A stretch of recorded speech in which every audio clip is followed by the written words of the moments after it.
Good day everyone, welcome to my channel. So in this video guys, we will talk about what is depreciation. Before we start, I would like to say thank you so much to all my viewers, silent viewers, and supporters in my channel. Thank you for watching my videos. If you are new with my channel and then you like this video, please hit the like button. Don't forget to share and please support my channel guys by clicking the subscribe button. So let's begin. What is depreciation? The monetary value of an asset decreases over time due to use, wear, and tear, or obsolescence.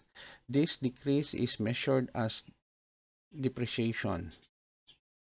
So another meaning of depreciation is a decrease in an asset's value may be caused by a number of other factors as well, such as unfavorable market conditions, etc.